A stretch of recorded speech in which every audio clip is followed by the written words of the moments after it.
All praises, adorations, and thanks belong to Almighty God, doer of whatever He wills, Lord of incomparable magnanimity, the Lord that has spared you and I from last week that we had last program to today that we are here for the recurrence of our program. My name is Abdullahi Adebayo Abdurrauf. You are all welcome to another segment of Know Your Rights Under the Law, which is being brought to you by Abdullahi Legal Academy in conjunction with Ajisebioyo Online Radio and TV. Abdullahi Legal Academy, as we have known, is an initiative that caters for dissemination of knowledge of law, especially the rights that individual has under this law. At the same time, Abdullahi Legal Academy is organizing resource-driving law tutorials for law students across various faculties of law in Nigeria.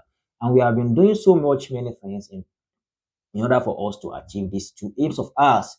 This is one of our programs. This is our radio legal awareness program. Once again, my name is Abdullahi Adebayo Abdurrauf.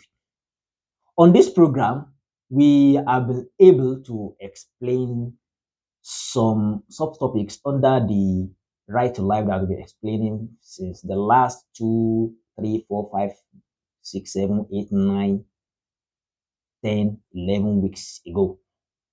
Today, we shall have the 11th episode of this program, this topic under this program, and we have been able to discuss many things under this topic. We were able to discuss one of those offenses that are punishable with death during our program last week, and that is what we've been doing since the last 2, 3 weeks, and we shall continue today too. We shall continue today too to uh, proceed on the explanation of those offenses that are punishable with death in Nigeria, that which if anybody should be found guilty of committing such an offense, the court will not have any other option than to sentence the person to life, to death. And as a result of being sentenced to death, the person will be eventually sent to the hangman, which will execute the person. That means the person will be killed either by being hanged or by being being administered with lethal injection, or by by by facing firing squad. And today, by the special grace of Allah, we shall be explaining an offense which is known as trial by ordeal.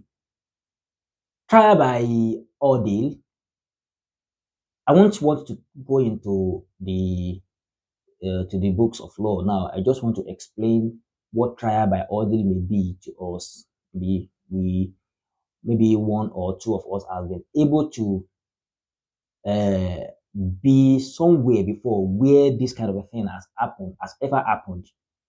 When most of us were young, we are still young, but when we were younger than this, there used to be a scenario when when maybe uh, a person had his or our property stolen among us, and we want to know who has actually stole that property. And in this circumstance, we sometimes maybe we gather around a bucket that is filled with water, and we put maybe a stone or charcoal into the water, and we stir the water. The water will be rolling, together with the charcoal or the stone he did. And we shall all believe that whoever whenever the stone stop rolling in the bucket of water, whenever the charcoal stop rolling in the bucket of water, whoever the stone or the charcoal stop in front of him or her is the person that stole that thing, and he or she will be the person that will be held culpable for such a for such an act. Maybe you have heard something about it before, or maybe you are familiar with it. This is what trial by ordeal means. It means doing something for a person that has been accused in order to ascertain if such a person is doing something that is harmful, not ordinary a thing, something that is harmful to a person that is accused of an offense, in order to ascertain if such a person has actually committed that offense to which he is being accused or not.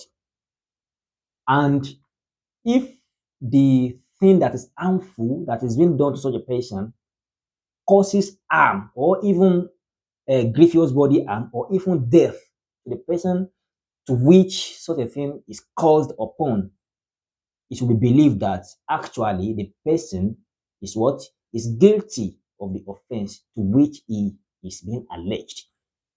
And if maybe he survived the the trial, he survived the trial, he survived the process of being caused with of being faced with danger which will be placed upon him, it will still be believed that yes, he is not guilty, he was just accused wrongly, and he will be set free.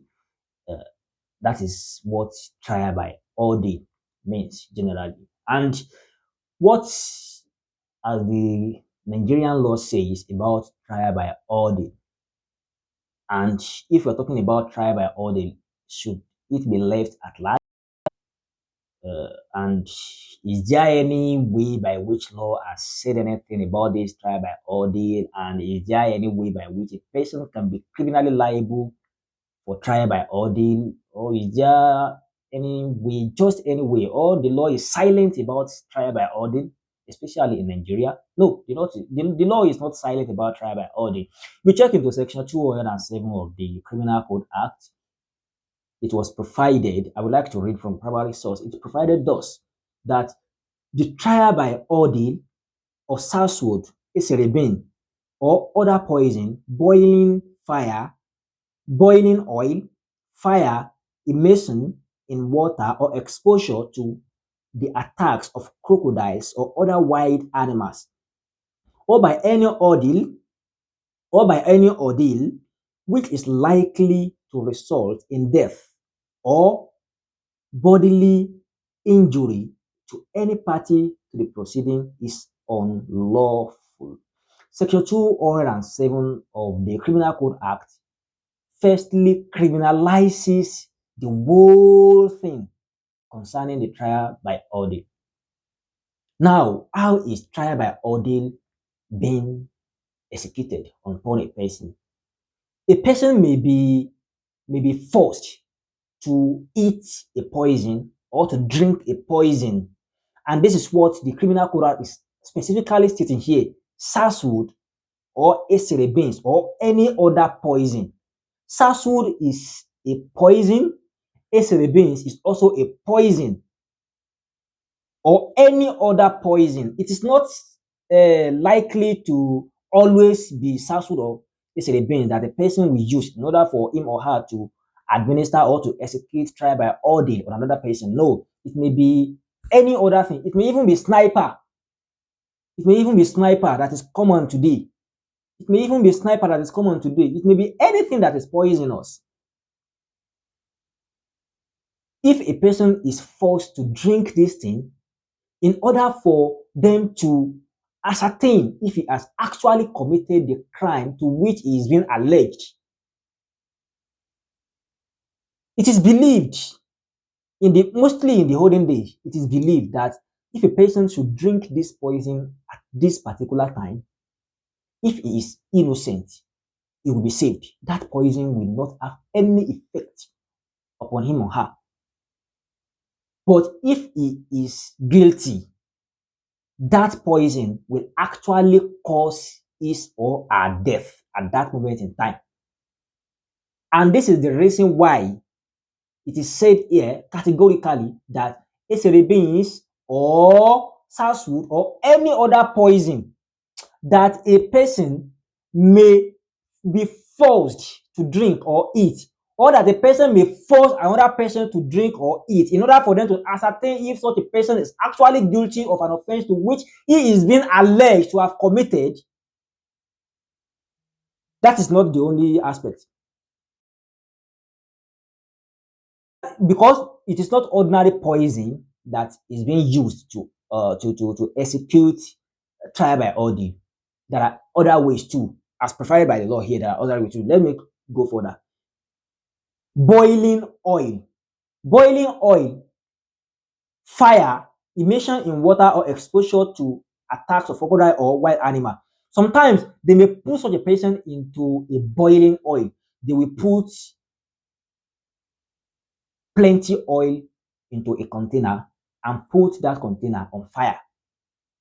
The oil will be burning to the extent that the heat, the temperature of that oil will be enough to kill a person who is thrown inside that oil at that point in time. Or fire, they will make a big fire and put a person into that fire. That oil or that fire, once that person is put or is thrown into that oil or fire, if such a person is guilty, that fire will burn the person to ash and the person will die. If that person is guilty, that burning oil will burn the person to whatever, and the person will die as a result of being thrown into that oil or fire at that moment in time. But it is also believed that if the person is innocent, even though he is thrown into a fire, nothing will do him. The fire will do nothing to him. It will effect no harm on him.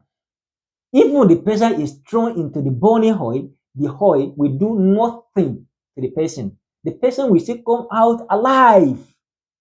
That is the belief.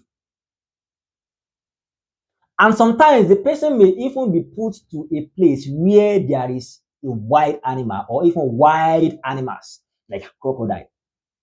The person is put in the place where crocodile is. Do you know what will happen? The crocodile will use the person as what? As a meal. As a meal. We are still in the morning. The person will just serve as breakfast to the crocodile. And it is also believed that if the person is innocent, the crocodile will do nothing to the person. The crocodile will just use the person as a morsel for breakfast. That is the belief. Not ordinary crocodile or any other wild animals, lion, leopard, any other wild animal that you may think about. The person will be locked into a place where that animals are, and the person will be left to his or her fate. If he's guilty, the wild animal will do the justice, and if he's not guilty, the wild animal will just be looking at him, and at the end of the day, he will come out alive. That is what is known as trial by ordeal. Trial by ordeal, rather. Trial by ordeal. Now, what is now the punishment of trial by ordeal under the law?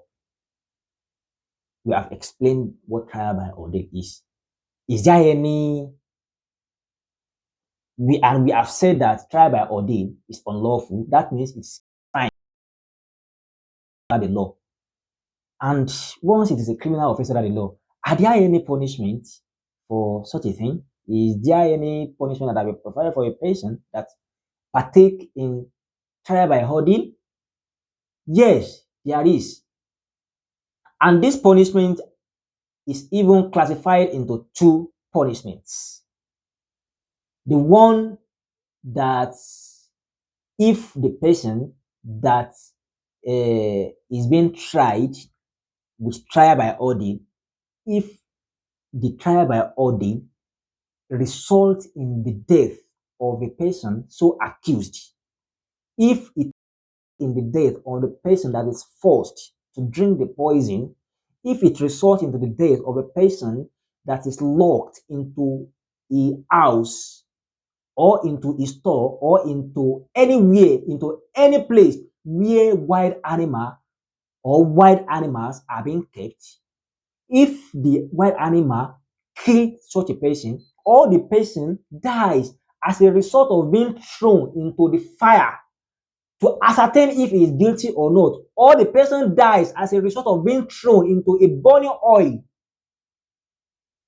if the person dies as a result of that trial by ordeal, according to section 208 of the Criminal Code Act and section 214 of the paragraph B,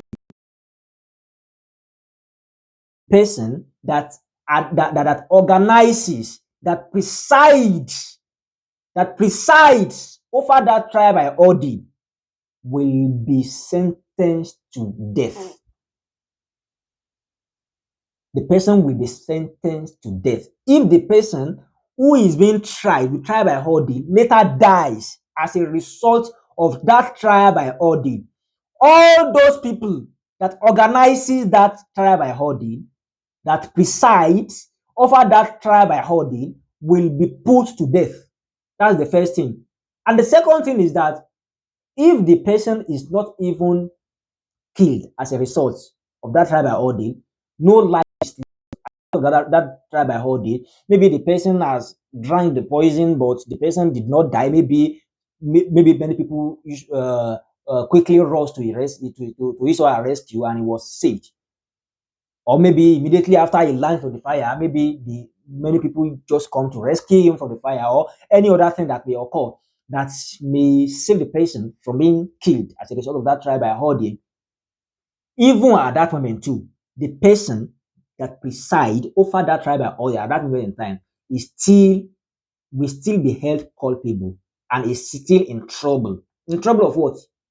If he is found guilty, even though the person did not die, but he will still be punished with what? With 10 years imprisonment, according to what is provided under section 208 and 214 of the 208 of the Criminal Code Act and 214 of the Criminal Code Act.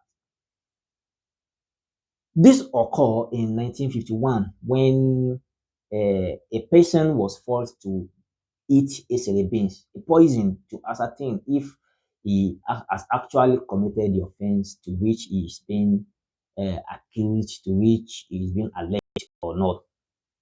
But the person later reports those people that were forcing him to hear such a thing to the authority, and those people were brought to in front of the court, and the court found them guilty, and uh, they were sentenced accordingly to the dictates of the law. This occurred in 1951. And not only the person that presides over the trial by ordeal that will be punished, even the person that is in the presence, that is in the premises of that trial by ordeal when it is being executed on the person that is watching them doing it, or the person that is helping them to do it, the person that is helping them to do it at that moment in time will also be punished. And according to section 209 of the Criminal Code Act, the person will be punished with 1 year imprisonment.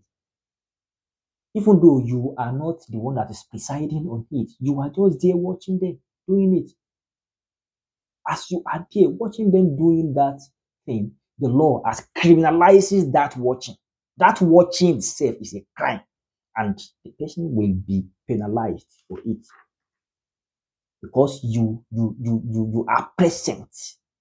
You are present at the scene of the trial by ordeal. It's a crime.